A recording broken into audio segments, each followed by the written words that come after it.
Voilà, donc on va bientôt démarrer. On veut vraiment vous remercier très chaleureusement à tous. Vous dire que le temps est assez contraint parce qu'en 1 heure, il faut arriver à dire vraiment l'essentiel. Donc on va consacrer 45 minutes pour une présentation que toute l'équipe vous a préparée et 15 minutes de questions-réponses dans le chat. Comme ça, tout le monde pourra être partie prenante dans cette heure. Euh, ce webinaire est enregistré et il a été préparé à partir des travaux communs de l'équipe des jours, Aline en particulier, qui est là bien sûr, Françoise, qui pourront toutes les deux intervenir à tout moment quand elles souhaitent ajouter des éléments. Et puis, on se retrouvera donc dans les 15 dernières minutes pour faire une série de questions-réponses avant la conclusion. Euh, enfin, une dernière conclusion. Donc, ce qu'on vous propose peut-être maintenant, c'est de démarrer, voilà, et de laisser la parole à Brigitte Collet. Brigitte Collet.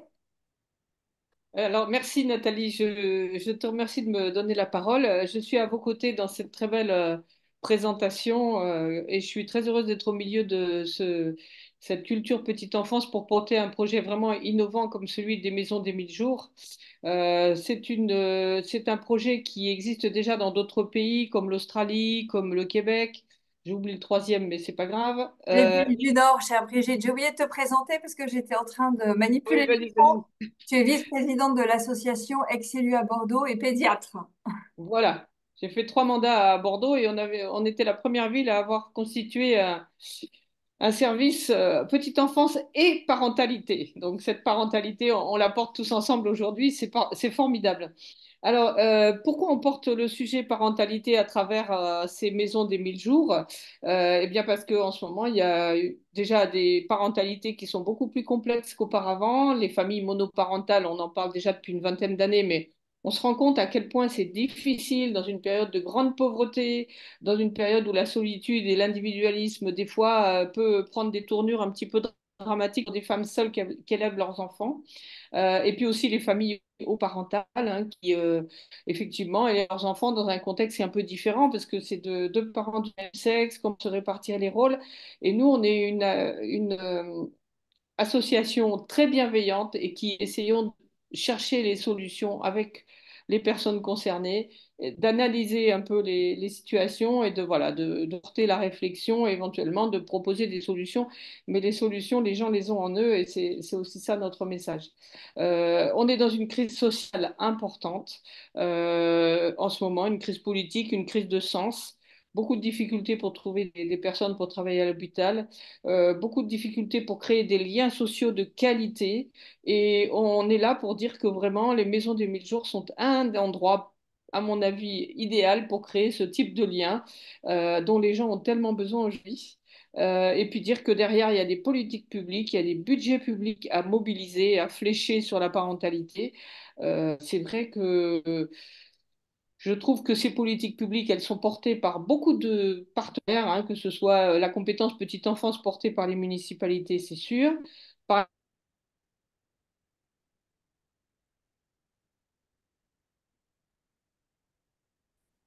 et là, il y a du boulot, hein, parce qu'ils n'ont pas du tout en tête la petite enfance dans les conseils régionaux, je peux vous le dire. Et puis derrière, bien sûr, derrière cette politique publique adressée aux parents et aux enfants, il y a aussi matière à évaluer, comprendre, faire des recherches. Et ça, c'est aussi le troisième pilier de notre association, l'évaluation et la recherche. Donc voilà, je vais passer la parole à tous ceux qui vont vous expliquer tout ça bien mieux que moi, mais voilà, je voulais introduire en tant que vice-présidente et dire, alors je vais quand même dire une toute petite phrase sur les assistantes maternelles parce que vraiment on a besoin d'elles et on a besoin surtout qu'elles soient formées, qu'elles soient disponibles et elles font un travail formidable évidemment aux côtés des autres, hein, les OJE et les puéricultrices, mais voilà, c'est vrai qu'on a besoin d'avoir une parole un peu spéciale en ce moment pour elles parce elles font un métier pas facile. Voilà, je te repasse la parole, Valérie, Nathalie. Merci beaucoup, Brigitte. Je pense que tu as été très entendu et dans le cadre du service public de la petite enfance, mais aussi de la valorisation des métiers de la petite enfance, on est très, très mobilisé à l'association pour les accompagner, les soutenir. On sait à quel point, et on est nous ici au bureau des anciennes directrices de crèche et des professionnels aussi sur le terrain, dans les équipes, hein, et on sait à quel point c'est difficile en ce moment. Et je voudrais saluer la présence avec nous du docteur Josette Serre, qui interviendra tout à l'heure. Merci Josette de nous avoir rejoints. Toi, tu es beaucoup, beaucoup aussi auprès des professionnels, à les soutenir, les accompagner dans la qualité de leur pratique. Et je crois qu'on a tous besoin de se rassembler dans un grand mouvement pour essayer de solliciter des moyens de notre gouvernement avec une politique publique claire et des moyens suffisants pour accompagner ce dont la société a besoin. Donc merci Brigitte. Je voudrais juste ajouter que vous pouvez d'ores et déjà poser des questions dans le chat. C'est ces 15 minutes à la fin de l'heure qui seront réservées à nos échanges parce que c'est pour nous très important d'agir à partir des besoins et de vous entendre. Même si on vous voit tous les jours sur le terrain, c'est très très important pour nous d'être en connexion avec vous. Alors, un mot de notre association, comme le disait Brigitte, on agit à deux niveaux. Il y a vraiment cette mission de plaidoyer international et national pour redonner à chaque enfant la capacité de développer son plein potentiel grâce au renforcement précoce de ses compétences psychosociales dont on sait que l'OMS nous dit que ce sont les compétences du 21e siècle, eu égard à tout ce que Brigitte vient d'énoncer et que toute la littérature scientifique internationale nous précise que ces compétences psychosociales, qu'on appelle rapidement CPS, sont le socle de son développement global. Quand elles sont bien installées, elles vont permettre aux enfants de développer leur plein potentiel, de, de, de, de pouvoir être en relation à l'autre, de coopérer, c'est tellement important dans notre monde, mais aussi de rentrer dans les apprentissages avec facilité. Alors, nos actions, évidemment, découlent de la déclinaison de ces compétences psychosociales, puisque au tout début de la vie vient se mettre en place cette maison des 1000 premiers jours. Aujourd'hui, l'association accompagne 44 porteurs de maison des 1000 premiers jours, et c'est ce lieu de prévention précoce qui nous permet là tout de suite de tisser ces liens d'attachement, c'est la qualité de cette relation et des relations entre les enfants et leurs parents dans cette bulle qui est la maison des 1000 premiers jours où on s'autorise à ce moment vraiment suspendu avec notre enfant dont on va parler tout à l'heure. Et puis l'autre dispositif qui accompagne moi avec ces deux marionnettes de l'empathie, Pilou et Filou, dans les structures d'accueil individuelles mais aussi collectives et depuis peu de temps dans les écoles maternelles, donc jusqu'à 6 ans, pour favoriser cette continuité éducative et surtout prévenir les ruptures dans le parcours de l'enfant. Donc c'est à peu près 12 000 bénéficiaires en 2024, mais beaucoup plus avant, après dans le cadre de l'essaimage territorial. Euh, voilà, donc voilà nos actions que vous connaissez, hein, puisque vous êtes professionnels sur le terrain, qui se déploient à l'échelle des villes et au travers des porteurs de projets. Donc, ce qui nous réunit aujourd'hui, c'est vraiment trois étapes, hein. La Maison des 1000 premiers jours, qui est un dispositif d'intérêt général que je vais vous décrire avec l'équipe évidemment. Les premiers impacts du dispositif qui sont importants parce que évaluer un dispositif public, enfin, un dispositif qui a une vocation publique comme celui-là, il est très important de savoir comment on utilise les fonds et quel impact ce dispositif a sur les bénéficiaires et durablement. Et puis, la troisième étape, c'est faire grandir la communauté et bâtir un village ensemble.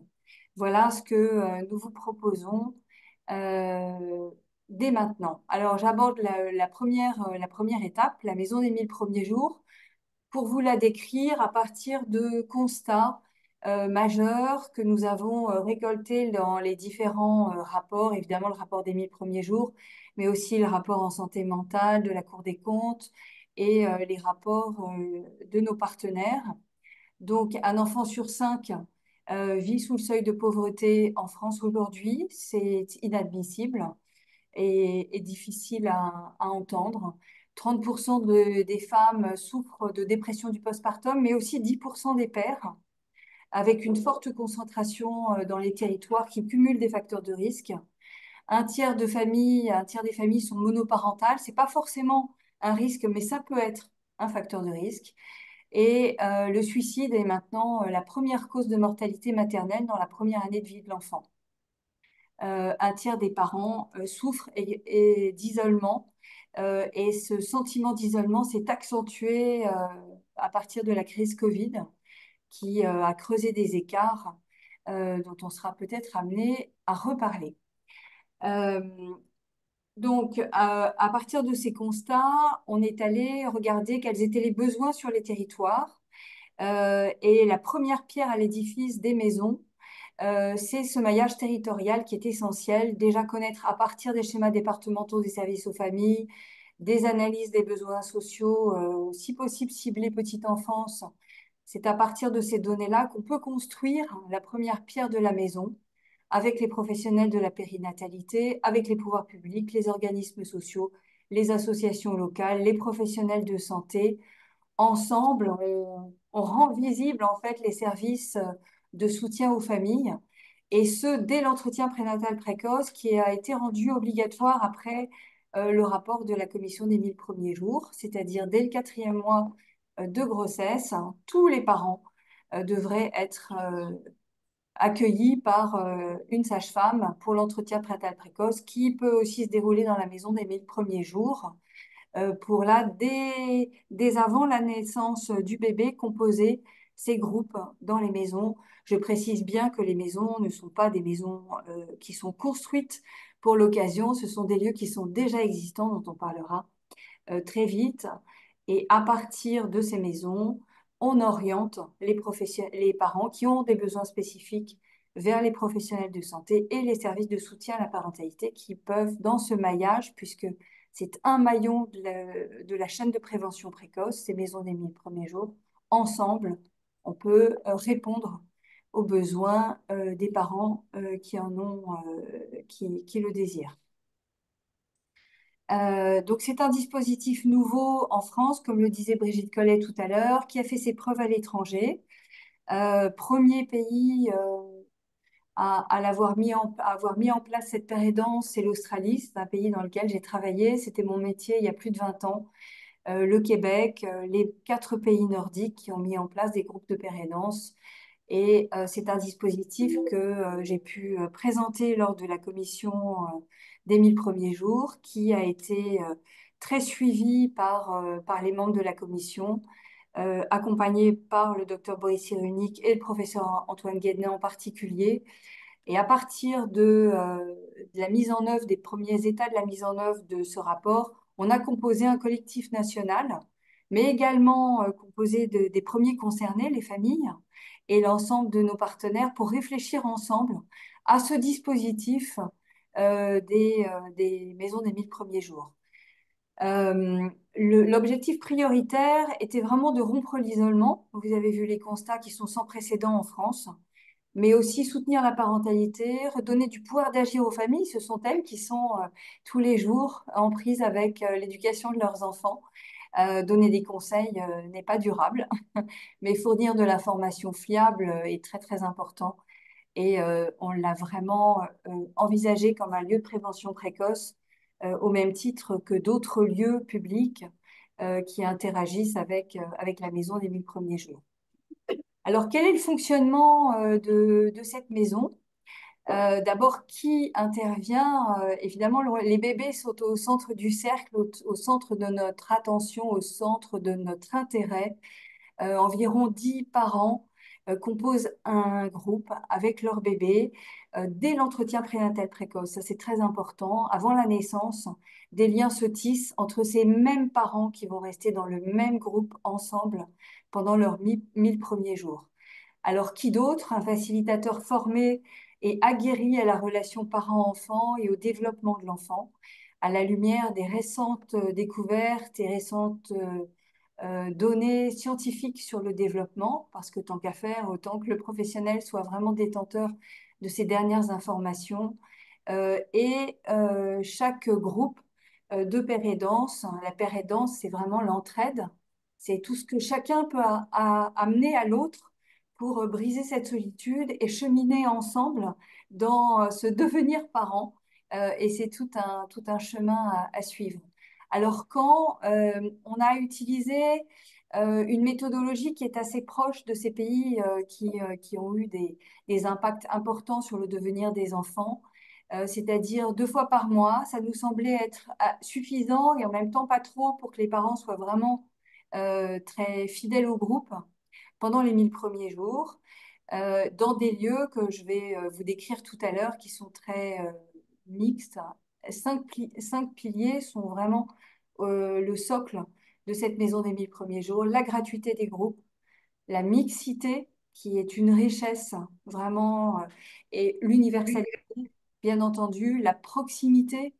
Un parent va pas faire 20 kilomètres pour aller dans la maison des 1000 jours et retrouver des parents. Et la neutralité pour tisser du lien de confiance avec petit à petit les institutions. Et on se rend compte que, par exemple, à la maison des 1000 jours à Arras, eh bien, ça a eu un impact sur l'entrée à la crèche de bébés, de familles en grande difficulté, sur un territoire en précarité. Et ces familles n'avaient pas vraiment tissé de lien de confiance avec l'institution. Donc, on voit aussi les effets secondaires de ce dispositif vers l'accueil formel. Euh, alors, pour ce faire, il est important que les professionnels qui sont ces tiers médiateurs, ces tiers de confiance, qui sont les facilitateurs, c'est un nouveau métier. C'est une évolution de carrière au service du lien, vraiment pour redonner du sens à la relation avec l'enfant. On ne devrait pas dire ça, mais quand même, on a des métiers en tension et le sens, c'est la qualité de la relation à l'autre. C'est vraiment le cœur du métier du facilitateur. Donc, il y a 2 possibilités. Il y a le DU 1000 premiers jours soutenir la parentalité qu'on a cofondé avec le professeur Laurent Storm, associé au CHRU, l'Île-de-Flandre et l'Université de médecine. Et puis, les 10 jours de formation en interne chez Ensemble pour la petite enfance avec l'équipe de formation pour accompagner donc ces facilitateurs 10 jours, 10 jours pour, voilà, pour recevoir et partager toute cette connaissance scientifique sur le développement de l'enfant, mais aussi intégrer une posture très horizontale avec les familles et redonner ce pouvoir d'agir euh, aux familles. Alors ces maisons, elles interviennent dans des univers très complémentaires. On les voit dans des maternités, des PMI, des crèches, des CAMS, des CMPP, centres sociaux, centres médicaux bientôt, dans des maisons. Ces maisons peuvent être itinérantes aussi, aller sur les territoires un lundi à tel endroit, un mardi à tel autre, etc. Mais aussi dans la nature. Bientôt, selon Françoise, en milieu carcéral, dans les hôpitaux, dans des groupes de femmes qui ont vécu de très grandes difficultés. Donc, vous le comprenez, pas besoin de bâtir sa maison avec des murs, hein. Ces murs existent. C'est un dispositif qui est très agile et qui s'installe dans différents environnements qui sont très complémentaires les uns les autres. C'est très majoritairement dans des lieux déjà existants et ces lieux sont généralement très polyvalents avec parfois des guichets uniques, des crèches, des centres sociaux et un environnement en fait qui va vraiment pouvoir accompagner la parentalité dans sa pluralité et accompagner les parentalités. Euh, à ce jour, les implantations sont celles-ci avec cette belle carte. Donc, on les voit très majoritairement en Pas-de-Calais puisque ça a été le premier département à investir la question des 1000 premiers jours et on voudrait vraiment beaucoup remercier la Caisse d'allocation familiale du Pas-de-Calais pour son soutien, mais aussi dans les Hauts-de-France, dans les bassins miniers, majoritairement dans les quartiers politiques de la ville, bien entendu, puisque c'est l'axe que poursuit l'association dans ses actions prioritaires et dans des environnements citadins, mais aussi ruraux et ça va être important pour nous à partir d'aujourd'hui d'affiner, vous allez voir les premiers impacts pour comprendre quels sont les environnements dans lesquels ces maisons sont les plus efficientes et accompagnent le mieux la parentalité. Alors, sur le territoire de l'Hexagone, mais aussi dans les territoires ultramarins des porteurs de projets que nous accompagnons. Alors, il est important de préciser que la pérédance dans ces groupes a une importance capitale pour le maintien du groupe, mais aussi les impacts sur le parcours des enfants, le devenir parent et aussi l'entraide, et qu'elle se situe à plusieurs niveaux, parce qu'une fois qu'une maison est installée, eh bien, la pérédance entre porteurs de projets va être également essentielle pour relever des défis dans des environnements différents et aussi parce qu'on a tous des questions complémentaires à se poser et évidemment les réponses sont dans le groupe. La, la capacité d'agir du groupe est vraiment essentielle pour la réussite de ce dispositif. Quand je parle de réussite, c'est évidemment pour le bien-être des familles, rompre l'isolement et mettre en place un dispositif le plus pérenne possible. Donc, on va regarder ensemble les premiers impacts qui ont été récoltés. Ces premiers impacts, ils sont issus d'une première cohorte de 140 familles euh, à Arras hein, pendant les 20 premiers mois d'activité.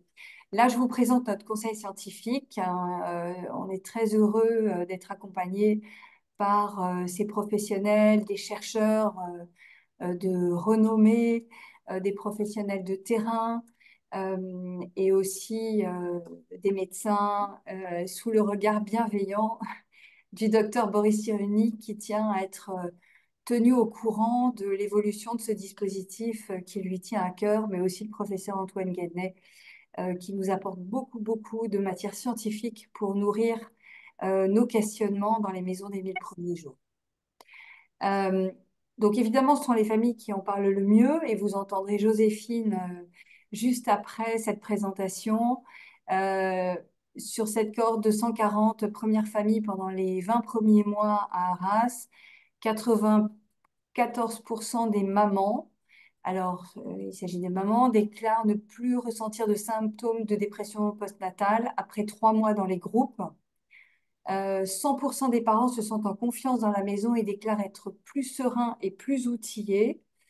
100% ont ce sentiment de baisse, de vraiment ressentent moins d'isolement. Euh, En tout cas, c'est du déclaratif des familles, les papas et les mamans. Et 2% d'absentéisme est observé au sein des maisons. Et en particulier les papas qui s'inscrivent dans les groupes avant la naissance de leur bébé. Certains modifient leurs horaires de travail. Alors c'est un petit peu plus facile avec le télétravail, mais on voit des papas qui gardent les mêmes horaires dans les groupes et sont très très fidèles parce que ça a de l'importance pour eux. Et ils sont d'autant plus fidèles qu'ils sont intervenus dans les groupes suite à à l'invitation des porteurs de projets avant la naissance de leur bébé. Évidemment, les questionnements sont très différents et quand on a un bébé à peu près du même âge dans le même groupe, eh bien, les questionnements et les préoccupations parentales se rejoignent très souvent. Et là, la pérédance fait autant son effet que l'accompagnement du facilitateur qui, mine de rien, va poser sur le tapis des données scientifiques qui permettent de mieux comprendre pourquoi les bébés pleurent euh, et un certain nombre de phénomènes observés au quotidien. Alors, Josette Serre, qui est avec nous, a réalisé, ça c'est le deuxième stade d'impact, un questionnaire pré- et post-intervention, si elle souhaite nous le décrire, pour solidifier ces premières données. Et puis après, on vous parlera de la recherche, des recherches qui vont être menées pour garantir la pérennité du dispositif. Est-ce que Josette, tu es là? Oui, je suis là. Ah, merci, merci Josette. Alors, c'est vrai que cette idée d'interroger les parents et les familles, eh ben évidemment, c'est par eux que tout va passer. Et ce sentiment d'avoir rencontrer d'autres familles et de les avoir aidés à comprendre un petit peu leur mal-être ou autre, bon, ça c'est évidemment très très important. Là, comme disait Nathalie, on est dans du déclaratif, donc évidemment, bon, qu'une maman dise je me sens mieux, moins déprimée et tout, on peut la croire, c'est sûr que c'est du ressenti. Mais alors là, ce qu'on voulait, c'était vraiment faire une vraie mesure, je dirais, validée statistiquement. Donc, pour ceci, on a vraiment pensé à faire un questionnaire pré-intervention, c'est-à-dire pour demander à toutes les familles, au moment où elles s'inscrivent pour pouvoir participer à ces rendez-vous dans les maisons des 1000 jours, des tas de questions concernant leur relation à leur bébé, savoir justement comment elles interagissent avec lui, qu'est-ce qu'elles attendent de leur bébé. Enfin, on a essayé de rechercher plein de questions qui pouvaient nous montrer l'intérêt de la maman ou du papa pour son bébé sans en faire un questionnaire de savoir. On a aussi demandé à la maman, avec des questions assez précises, comment elle vivait aussi cette nouvelle arrivée du bébé en tant que maman et en tant que femme, et puis aussi comment elle attendait des choses du groupe, puisque si elle s'est inscrite dans ce groupe, c'est qu'elle avait peut-être déjà des idées. Et puis évidemment, ce questionnaire, on va le faire passer quelque temps après avoir participé à tous ces rendez-vous. Alors, je pense que bon, on n'a pas encore bien déterminé les séquences, mais au moins 4 mois, juste à peu près à partir du moment où on a été inscrit, pour avoir justement un retour avec des questions qui seront certainement, pour certaines, identiques à ce qu'on leur demandait avant, pour qu'on puisse voir si entre les deux, il y avait vraiment un véritable changement et pas simplement un changement sur du ressenti, mais sur des façons de faire. Et puis aussi, après, ben, une fois qu'on a vraiment participé dans ce groupe, qu'est-ce qu'on a trouvé dans ce groupe? Et ça, je dirais que cette réponse-là est beaucoup plus intéressante pour les décideurs, parce que justement, si on pense que cette maison des 1000 jours ont permis aux parents de trouver les rencontres avec d'autres parents des réponses à leurs questions et que maintenant, ils se sentent beaucoup mieux armés pour devenir parents, bon, bah, c'est évidemment tout ce qu'on cherche pour pouvoir aussi justifier que ces maisons des 1000 jours, nous, on en est convaincus, mais justifier auprès de décideurs et de financeurs que tout ceci est vraiment absolument fondamental. Et ça, Brigitte le disait tout à l'heure, dès la naissance et même avant, les liens se tissent et les liens qui vont se tisser très, très immédiatement après la naissance sont des liens qui sont liés je dirais, à l'état d'esprit des parents à ce moment-là, c'est-à-dire est-ce qu'ils sont vraiment disponibles, est-ce que ce bébé arrive dans les meilleures conditions ou pas. Et en effet, de toutes ces situations qui sont des fois des situations simplement environnementales ou des situations psychologiques, psychiques, l'arrivée d'un bébé va bousculer pas mal de choses et des parents, une famille, je dirais, mal accompagnée va peut-être des fois tisser des liens qui ne sont pas assez solides. Et on sait très très bien que tous ces liens qui se tissent vraiment dans le tout début de la vie seront des liens sur lesquels nous nous appuierons toute notre vie. Et vraiment, on a un besoin absolu d'assurer ce démarrage dans les meilleures conditions pour pas après avoir à payer, je dirais, pour une société, des tas de mal-être de parents et d'adultes plus tard, tout simplement parce qu'on n'a pas su leur donner le coup de pouce qu'il fallait au bon moment. Donc là, on est vraiment au cœur du problème et c'est vrai que la validation scientifique est juste là pour rajouter un petit peu euh, de, de chiffres pour nous dire que ça va être vraiment important pour les familles, mais nous, on en est convaincus. Je dirais que c'est parce que c'est nécessaire de le prouver que nous allons le faire, mais déjà l'idée en germe est que de toute façon, c'est ce qu'il fallait faire, on en est sûr. Merci beaucoup, Josette. Euh, je, je, je vais quand même le mentionner, mais beaucoup de personnes qui nous écoutent te connaissent. Tu es docteur en psychologie, ingénieur de recherche au CNRS, et tu as particulièrement travaillé sur la qualité du lien, comme tu le disais, mais aussi tous les déterminants de la qualité pour accompagner. des professionnels de la petite enfance, en particulier dans leur travail du quotidien, qui n'est pas facile. On parle d'urgence sociale, que tu as fort bien décrite. Et on va laisser la parole maintenant à Joséphine, qui est à la Maison des Mille Jours, qui est une des mamans à la Maison des Mille Jours d'Arras, et qui voulait nous adresser un petit mot. Mais après, je vous partagerai aussi quelques photos de la maison parce que c'est vraiment pas une usine à gaz, hein, c'est tout simple hein, d'installer quelques tapis souples et de faire un lieu confortable et convivial pour dialoguer entre nous. Comme le dit Boris Cyrulnik, la Maison des Mille Jours, c'est vraiment entrer en conversation ensemble et s'autoriser ce temps-là pour aller bien. Donc, on va vous passer la vidéo de Joséphine.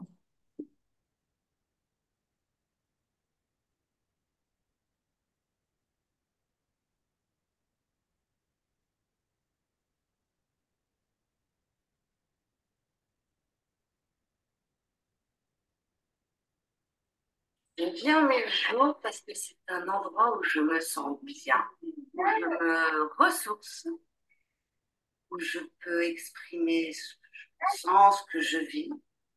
Ah, tu sais, rencontrer des parents, et ça fait beaucoup de bien, ça. Écouter des parents qui vivent des problématiques, des moments de bonheur et me dire, bah, ça, je le touche aussi dans ma vie de maman. Ça, ah, c'est une bonne idée, ça. Et je sais que dès que je viens en les jours, avant d'arriver chez mon petit sourire qui revient, ah, ça y est, ça va être un super moment. Et quand j'en sors, je suis ressourcée, je suis bien dans ma peau, je suis prête à repartir, vivre plein de choses. J'ai réexisté dans tout le temps de la réunion, j'ai pu voir mon enfant jouer, j'ai pu voir des mamans. Bah, maintenant, je vois depuis pas tout à fait un an, mais bientôt un an, donc il y a des liens qui se créent. Je... Voilà, bonjour à tous. Je peux découvrir de nouveaux parents aussi. Et ça, c'est super important parce que bah, entre maman d'un enfant de 1 an et maman d'un enfant de 1 an ou 2 mois, bah, c'est différent. Ou maman d'un enfant de 2 ans, et tous ces témoignages, tous ces échanges qu'on a, ça m'apporte beaucoup parce que même si des moments, je me trouve des témoignages que je n'ai pas vécu, ou je n'ai pas encore l'âge de le vivre, bah, quand ça arrive, je me dis, oh, tiens, on en a déjà parlé et je voudrais réfléchir à ce qu'on a dit ce jour-là, ce qu'on a échangé. Euh, donc voilà, les 8 jours, pour moi, c'est ma bouffée d'air. C'est ouais, le lieu où je vis pleinement, où je suis moi-même en sécurité intérieurement, et où je sais que je peux être moi, avoir l'image qu'on peut donner à l'extérieur pour être bien. Merci.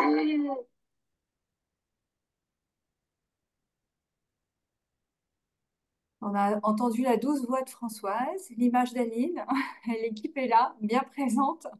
Et on entend quelque chose de sincère et d'essentiel, hein. Être en sécurité pour apporter de la sécurité à son bébé. Josette l'aurait dit mieux que moi, sans doute Brigitte aussi. Mais voilà, ce lieu qui nous fait du bien. Alors, 3 recherches sont en cours euh, certaines de réflexion, d'autres déjà démarrées. Josette, tu veux en parler ou tu veux que j'en parle? Qu'est-ce que tu Non, préfères? vas-y, vas-y. Ok. Je préfère que tu le fasses.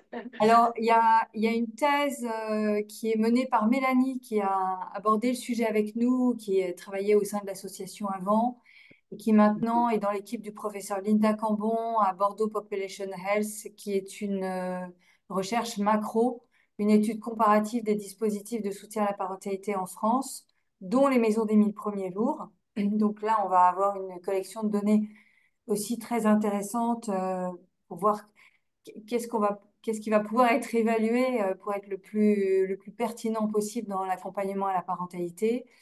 euh, et là une thèse un peu plus au niveau micro d'évaluation de l'impact des maisons des 1000 premiers jours.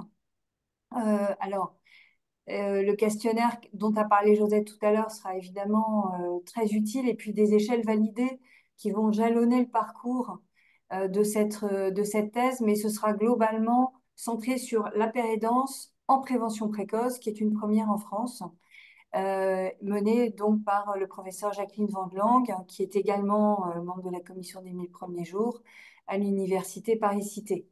Et puis le professeur Antoine Guednet, qui ne nous quitte pas, qui nous apporte beaucoup de matières scientifiques et qui lui-même mène un projet de recherche Cocon, évaluation de la guidance interactive en prévention précoce, qui va pouvoir aussi s'installer dans les maisons des 1000 premiers jours.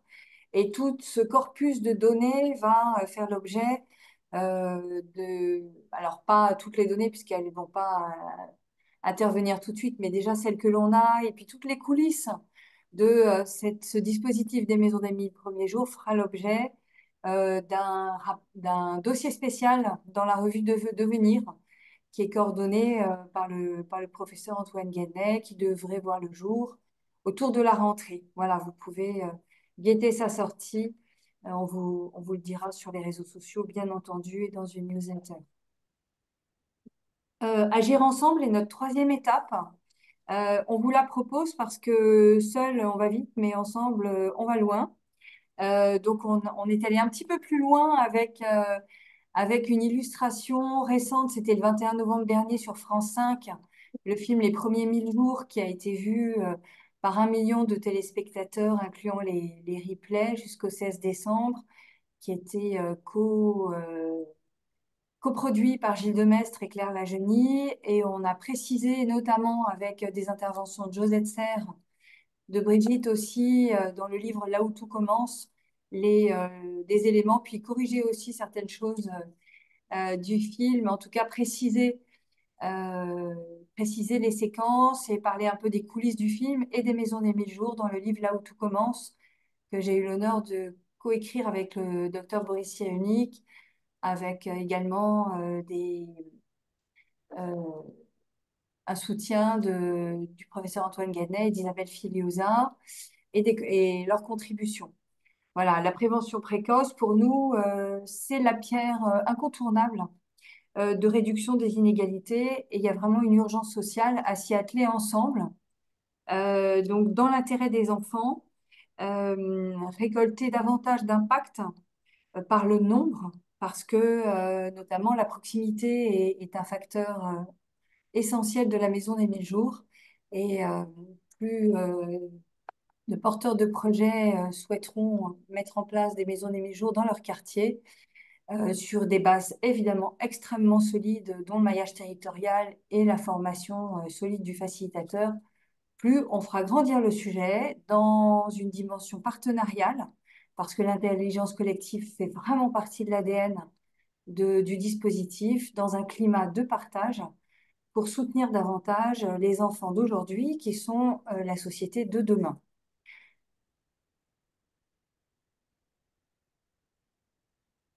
Alors, en conclusion, avant d'arriver aux questions-réponses, je vois qu'il y a beaucoup de questions qui émergent, et tant mieux, vous pouvez continuer à les poser. On vous adresse un petit clin d'œil dans la Maison des 1000 jours à Arras, mais on pourrait parler de celle du Havre et de toutes les autres qui sont en place. En tout cas, on sait qu'elles sont là, et que c'est ensemble qu'on avance dans ce dispositif. Voilà le petit clin d'œil dans la crèche du pôle éducatif du Val de Scarpe à Arras. Un petit moment savoureux pour vous. Les petits poissons dans l'eau nagent, nagent, nagent, nagent, nagent. Les petits poissons dans l'eau nagent aussi bien que les poules.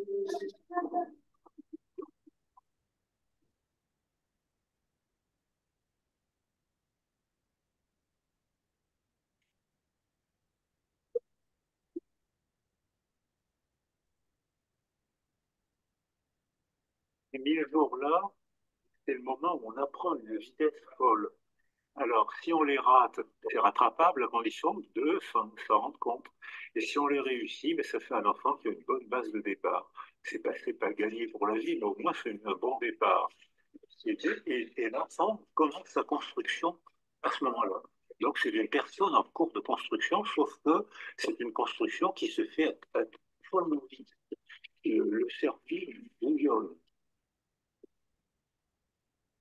C'est partie d'une génération où on disait qu'il ne fallait pas prendre le bébé dans les bras quand il pleurait, parce que ça allait le rendre capricieux. Ça, c'était suivi par les médecins, les éducateurs, et il ne faut pas prendre le bébé dans les bras. Alors le résultat, c'est qu'on laissait pleurer les bébés, et en effet, ils se taisaient, ils arrêtaient de pleurer parce qu'ils étaient désespérés. Et ils disaient, c'est pas la peine que j'appelle au secours, personne ne viendra. Et donc on leur apprenait le désespoir. Alors que maintenant, quand on prend un bébé dans les bras, eh ben, on voit que, il a son tranquillisant naturel, c'est les bras d'une femme ou d'un homme, c'est les bras d'une figure d'attachement. Et dès que le bébé, mais oui, tu es d'accord, mais oui, tu es d'accord avec moi, mais oui, tu es d'accord, on est copains tous les deux, on est très copains, et on est très copains tous les deux. Ces cas-là, nous, on en a besoin. Merci de votre écoute. On trouve ce moment absolument savoureux. Les bébés comprennent tout. Les bébés comprennent tout. Et la douce voix de Boris Cyrulnik porte des messages universels et fondamentaux. Euh, alors, je vous propose, on fera certainement une petite conclusion concertée à la fin, mais de passer aux questions-réponses. On a reçu beaucoup de questions que Joséphine et Anne-Fleur regroupent, mais qu'elles ne soient pas... que vous voulez regrouper ou pas? Non, c'est des questions individuelles. Ok, parfait. Donc, elles ne sont pas déformées. La première question porte sur cet élément fondamental qui repose sur des bases solides, c'est la formation des professionnels. Euh, oui, on ne devient pas facilitateur en un claquement de doigts, ça c'est clair, ni en 3 jours, ni en 4. On est déjà un professionnel qui a travaillé auprès des enfants, auprès des parents pendant plusieurs années, dans un milieu de qualité, de haute qualité éducative. Les facilitateurs sont formés soit grâce au DU pendant 1 an, et l'ensemble des intervenants que vous voyez aujourd'hui en font partie, soit 10 jours par l'intermédiaire de notre association, et les prérequis ne sont pas les mêmes, ce sont des professionnels qui ont travaillé plus longtemps auprès des familles et des enfants. Dans le DU, il faut avoir un projet 1000 jours. Et auprès de l'association, le prérequis, c'est vraiment des années de travail auprès des familles. Voilà pour les critères. Euh, et il y a quelques jours de formation complémentaire quand on fait le DU, mais surtout sur la partie intervention dans les groupes, c'est-à-dire accompagner la pérédance entre les familles et, euh, et cette posture du facilitateur qui est très horizontale, qui mérite de s'y attarder. Donc, on fait beaucoup d'exercices avec Françoise et Aline, en particulier avec les groupes, pour que chacun trouve sa place et dépose un peu de son ADN dans la maison, parce que quand on entend les parents, papa et maman nous disent ici c'est chez moi, et pour que ça devienne chez eux, eh bien, il faut pouvoir leur laisser cette place. Et ça fait partie de la formation du facilitateur. Donc, euh, la mission du facilitateur, c'est d'abord le maillage territorial, une très bonne connaissance des services aux familles sur le territoire, une connaissance à jour et scientifique du développement de l'enfant. On a le droit de dire qu'on ne sait pas, mais on va chercher l'information. On est dans une amélioration continue des pratiques. Et puis, il y a accompagner la pérédance dans les groupes avec une posture spécifique. On va vraiment vers un nouveau métier qu'on est en train d'expérimenter à une échelle importante. La deuxième question, combien faut-il de mètres carrés pour une maison des 1000 jours? En fait, il n'y a pas de norme. Une maison des 1000 jours, elle se doit d'abord d'être chaleureuse, confortable pour s'installer au sol, pour pouvoir allaiter, pour discuter, pour avoir un lien facilité. Il n'y a quasiment pas de matériel. Nous, on a mis en place, enfin, c'est vraiment une décision qu'on a prise de mettre en place des petites balles. Et ces petites balles, elles font le lien d'une famille à l'autre, mine de rien, comme les connaissances qu'on met sur le tapis, ces connaissances scientifiques pour que chacun s'en empare là où il en est de sa parentalité. Et quand on écoute Joséphine, on voit que chacun en fait quelque chose, mais ça se fait mine de rien. Et ça, c'est très important. Donc, le nombre de mètres carrés, si vous accompagnez un groupe, hein, c'est à peu près 10 parents avec leur bébé, 20-25 mètres carrés suffisent tout à fait. Du moment qu'il y a un petit point d'eau à côté, on puisse aller aux toilettes, se laver les mains, faire une petite tisane éventuellement. Voilà, chacun apporte quelque chose. C'est un moment très convivial. Euh, Y a-t-il un soutien financier pour la mise en œuvre du dispositif? Oui. Il y a un soutien financier. Alors, l'association accompagne les porteurs de projets grâce au soutien de fondations dont on verra les identités tout à l'heure. Et on les remercie infiniment parce que grâce à ça, on peut faire baisser le reste à charge pour les porteurs de projets qui souhaitent accompagner une maison des 1000 jours. Et puis, pour le salaire du facilitateur, ce sont des cofinancements publics, CAF, ARS, plan pauvreté majoritairement. Euh, Où trouver une carte à jour des maisons? Et bien sûr, le site internet d'Ensemble pour la petite enfance qui s'appelle Édu Ensemble. Et je peux vous dire d'ores et déjà qu'on va mettre le replay ainsi que la carte. Voilà, la carte est déjà à jour, mais le replay, on va le partager cette semaine sur les réseaux sociaux. Voilà ce que me dit l'équipe. Ensuite, quelles sont les conditions pour ouvrir une maison? Il y a un document qui résume ces prérequis et ces conditions euh, sur le site internet. Et sinon, vous pouvez nous adresser vos questions à contact@eduensemble.org, mais ce sera noté sur la dernière slide. Toujours est-il que nous avons pris le parti, comme dans les autres pays, de mettre en place un dispositif avec des critères de qualité pour que, il soit solide et durable. Voilà la raison pour laquelle il y a des prérequis. Peut-on espérer un DU dans une autre ville que Lille? Eh bien, oui, tout à fait. Alors, c'est un DU qui est majoritairement à distance, en distanciel, mais les mises en situation qu'on organise avec Aline et Françoise, par exemple, ça, c'est pas possible. Il y a des choses qu'on ne peut pas faire dans la distance au travers d'un écran. Vous savez à quel point les émotions, les affects, les non-dits, c'est important de les expliciter et d'être en phase avec ceux avec lesquels on travaille. Donc, on se réunit en présentiel au moins 3 fois dans le DU. Alors, ce DU, il va devenir DIU, en tout cas, c'est l'objectif, et s'installer dans d'autres universités quand les modules seront stables avec les mêmes personnes. Et il nous faut encore une 3e année d'expérimentation avant d'arriver à pouvoir espérer essaimer le diplôme universitaire. Autre question, comment intégrer une maison de qualité de professionnels de la petite enfance? Une maison en qualité de professionnels de la petite enfance. Oui, bien sûr, vous pouvez. Tous les porteurs de projets sont professionnels de la petite enfance et majoritairement, ces maisons sont portées par des villes. Donc, c'est majoritairement le service public qui accompagne ce dispositif.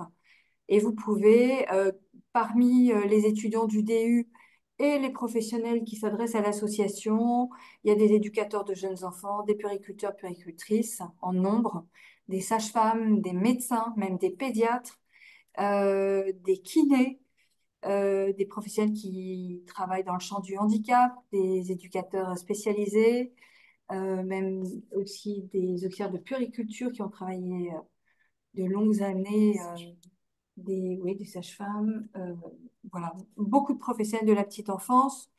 Et c'est bien parce que on travaille en interdisciplinarité et ça, c'est extrêmement, extrêmement intéressant.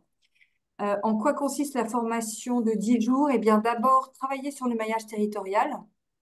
Ensuite, le développement de l'enfant à la lumière des neurosciences et des dernières connaissances sur le développement. On travaille la posture et puis il y a beaucoup de mise en pratique. Il y a des journées qui sont consacrées à la mise en pratique avec des groupes de pères et danse entre nous pour voir comment on peut relever certains défis et des situations particulières. Est-ce que Françoise et Aline, vous voulez ajouter un- une réponse à cette question sur la formation des facilitateurs comme c'est vous qui la menée, mais le reste aussi d'ailleurs? Alors, je ne sais pas si Aline veut répondre, mais effectivement, on met à jour ses connaissances au niveau de la petite enfance. Il y a toute là aussi la partie périnatalité. On aborde aussi cette partie pour les personnes qui attendent une naissance. Il y a aussi toute une partie autour de la prévention précoce, notamment avec la dépression postpartum. Et puis, les... je cherche Mesure mon mot. d'impact. Voilà, toute une partie aussi au niveau des mesures d'impact, de l'évaluation. Comme tu as pu le dire, Nathalie, des mises en situation d'animation de groupe. Je pense que j'ai tout dit, Aline. Oui, tout à fait. Ben voilà, donc il y a l'évaluation qui est la dernière partie de la formation qui est très très très importante parce qu'évidemment on s'engage pas dans un dispositif comme celui-là sans l'évaluer et sans voir dans quel environnement il fonctionne le mieux et comment on peut solidifier le dispositif pour être sûr de répondre aux besoins des familles. Euh, et puis il y a tout le pan périnatalité en effet Mm. qui est essentiel. Alors oui, si vous êtes au JE, bien sûr, pro de la petite enfance, vous pouvez devenir facilitateur. Euh, Comment s'inscrire à la formation? Alors il y a alors il y a un appel à candidature pour les porteurs de projets début septembre, ça c'est le prochain. Mais la formation de facilitateur, c'est 1 200 € je crois, avec le DU. Et, Oui, Mm. et C'est ça. ouais, oui, et oui, après la même chose, non, pas du tout. c'est ça. Oui, c'est ça, c'est la Pour les même PO. chose Oui. pour la formation avec le PE, sachant qu'il y a un petit complément avec le DU pour continuer à s'exercer dans la conduite de groupe euh, et qui coûte 340 euros. 340 €. 435. Voilà. Quel partenariat, autre question, quel partenariat avec les LAEP, Maison des parents? Quelle différence avec un LAEP? Eh bien, vous l'avez compris, la grande différence, c'est un groupe de mêmes parents qui va se suivre et se retrouver pendant les 1000 premiers jours.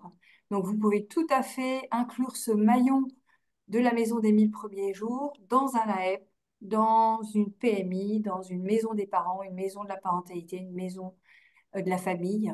C'est déjà ce qui se passe et c'est l'avenir parce que on travaille la parentalité sous des aspects différents. Il n'y a pas une réponse. C'est une pluralité de réponses qui est importante, à savoir que on a besoin quand même d'évaluer et de voir comment ces dispositifs répondent véritablement aux besoins des parents. Donc c'est ensemble qu'on arrivera à relever le défi, j'espère, de la santé sociale.